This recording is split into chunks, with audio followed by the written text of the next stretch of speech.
welcome everyone to our third Trailhunt International podcast. Really great to have you here. Today, I'm not just joined by one instructor, I am joined by three instructors.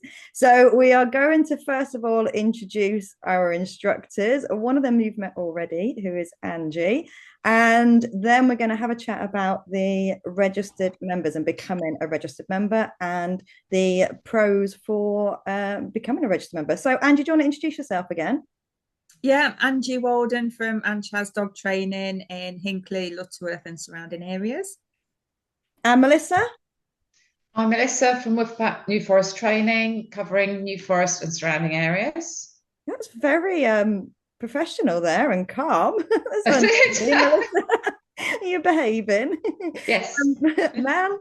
Hi, I'm Mel Taylor, Mel Taylor Dog Training. I'm based in Wantage in Oxfordshire and cover the surrounding areas. Fantastic. And you're all obviously Trailhunt International instructors and doing your level 2 components, aren't you? All of you at the moment. I think we're on 3, aren't we? We are. We've done 2. We're on 3. Yeah, you started your level 3. My word. I have to think of some more component courses for you three. So, registered members. Now, obviously, you can do Trailhunt without being a registered member. But if you do sign up as a registered member, or if your instructor does sign you up, then there are lots of things that you can do. Do you want to just go around and tell me what your favorite thing is about people being the registered members, or you're all registered members yourselves with your dogs?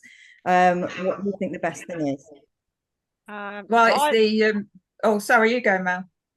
So for my dogs, I like it because I'm quite competitive, so it gives me challenges to work towards, and I really like that. For my clients, I like it because they can log their dog's progression, and then they can work towards specific achievements and goals. So they've got somewhere to go forward, looking forward with their progression. Yeah, very much something similar. It's the structure that they've got. So they've got it detailed what they're working towards, the assessments for the individual little parts of the trail hunting. So the starts, the indications, they can see beforehand what they're working towards, and log all their progression trails in between, because it's not just about the assessments and the forthcoming trials in 2025, but all the trails in between as well. So yeah, definitely pays off to be a registered member. Yeah, all of that and more. I think everybody's got a competitive streak, and I know that for my clients, they get really excited when I sign something off. They're like, "Oh, look, I've got another tick, and that's signed off." And the same for me. It's a record of progression, like the others have said, but it's also, achievements. And it's also really good because you actually got a record of what you're working through and you can see a progression. So I think everybody, including me, really like that. I'm really glad that as mine do the course, I'm signing them up, because I think they've all stayed on doing it. So it is just, that record of progression. So I can say to them as well, look, you've done this today. That's really good. Yeah, they're all really enjoying it. Right. Yeah, it can keep motivation up if you get some of those dark, wet mornings. It can give them the motivation to keep training the dog as well. So that's good. I think it also focuses you on your own dog, because sometimes when you go to a class, you look at the other dogs and you think, oh, maybe my dog's not as good as the other dog, but each dog's individual and you should be working on your own progression and not thinking about everybody else's dog. It's your own journey and not everybody else's journey. I like that. I love that now. Yeah. So in case anyone doesn't know what is involved with the registered members, so when you register, you get your logbook and you get your registration card with your unique registration number. And in the logbook, there is space for you to write in, keep a record of all your training days. There's also the exercises through the foundations that your instructor can sign you off when you start and then when you finish them. And there's also the achievement tests. So the achievement test, there's 9 achievement tests in there. This is where I test you three. So there's lots of different areas that you can get an achievement test on. What's your favourite achievement test, you three? Free trailing. It's like, because you don't need to do anything. Your favourite achievement test that you do with your dogs and that you test your clients on? Free trailing. Says my Zoom will end in 10 minutes. I quite like the indication one because it's for some dogs that's quite difficult. For other dogs, it's easy. It's easier. So it's nice when you've learnt it as a component, and then you in the achievement you've got to put it in the trail, and watching it all come together. Like it. Is that for you or for your clients? For my clients, and I know when I did my achievement tests, I failed with Dash because the grass was wet and he didn't want to sit his bottom down on the. He'd done a really nice trail, but unfortunately didn't want to sit on the wet grass. So we had to do it again. So sometimes what you think is really easy, the environment puts a spanner in the works for you, and we had to do it again. Didn't he wee at the end of the trail as well? I'm sure I don't think he did. You're just trying to get more cakes. I've got video evidence. I'm going to have to check back on the video. I think he weed at the end. Oh no! It'd be. I'm sorry. I'm just on his line handling. Oh, Melissa, you froze then. The hardest thing they find is line handling. So I think when they do get that, they find it a real achievement. I think the fun ones that I like are things like person on the trail and that sort of thing. Those are the fun ones that I think I really like. But I mean, it's all good fun, isn't it? What's your favourite to do with Milo?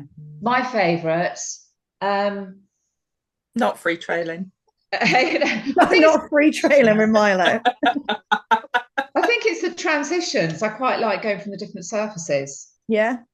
And doing sort of going, woodland or built up area, just doing different surfaces. I quite like it. And Angie, free trailing was your favourite. What's your favourite to test your clients on?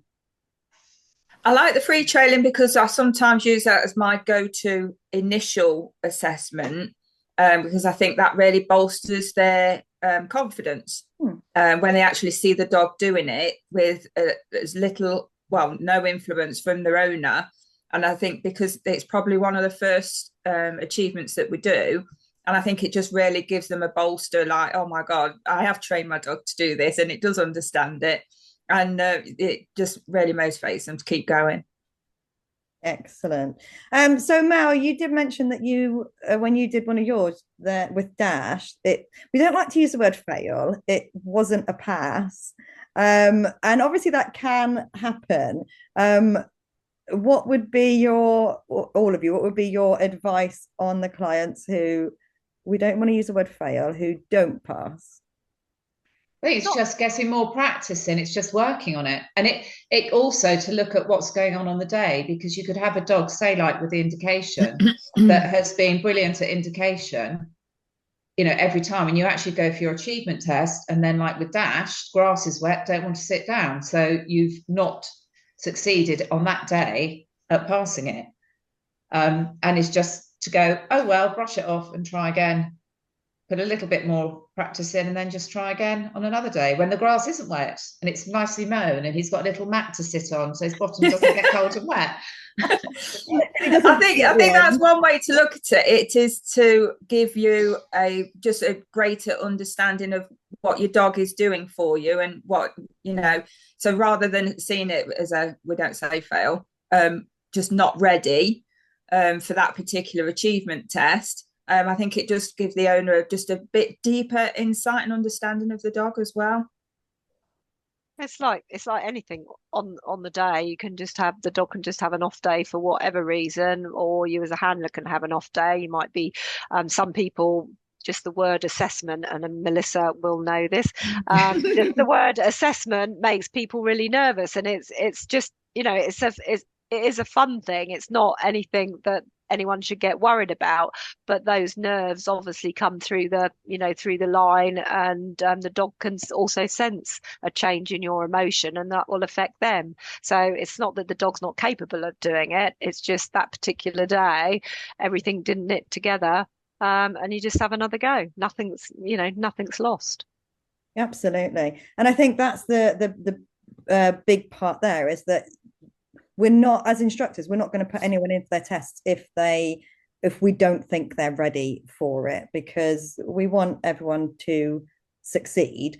And we'll know when you're ready for the achievement test, I think is the key there. And I don't know about you guys, but I always, if someone's booked their achievement test, I'll run a practice first of all to make sure the dog's head's in it and the handler's head's in it, and then either run the test afterwards or iron out any issues and run the test another day. Yeah. I think not say that word test, because that's what puts everyone on edge. It's true. I think word. Yeah, I think if you shortened it just to achievement. Yeah. What? We need another achievement. Yeah. I can make it exam if you want. No. Definitely not. Fantastic. Any last words, you guys, about the registration, the process, or becoming registered members? Just to get it done, it's a one-off fee, so it's not even something you've got to have reminders for yearly. It's one-off. It stays with that dog for all the years that you're doing it, because you will be addicted, so it will be for years. Yeah, and I think also when people don't sign up and then they see everybody else at the end of the session getting their books signed off and ticked off, then most people then really want to do that as well. Bit of FOMO.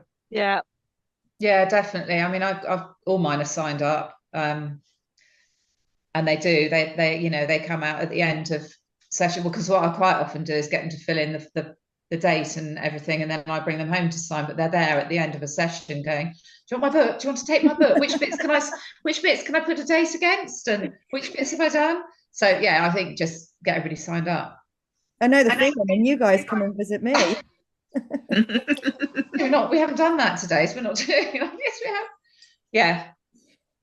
Excellent. And also there is obviously the Facebook group that everyone can join, or the registered members even can join, and there are weekly hints and tips videos and just discussion in the registered members group as well. Fantastic. Thank you, ladies, for joining me, and thank you everyone for joining us on this podcast. Do you want to just go around and let everyone know your name and business names again, and just the area you cover? I will put all the tags in wherever this video is posted as well. But Angie? Yeah, Angie Walden of Anchaz Dog Training. I'm Hinckley and Lutterworth and surrounding areas. Melissa? So I'm Melissa as Woofpack New Forest Training of New Forest and surrounding areas. So basically Hampshire, if you want to travel. Hi, Mel Taylor Dog Training, and I'm based in Wantage and cover the surrounding areas. Fantastic. Thank you, ladies. Thank you for everyone for joining, and hopefully we will see you on our next podcast. Bye. Bye.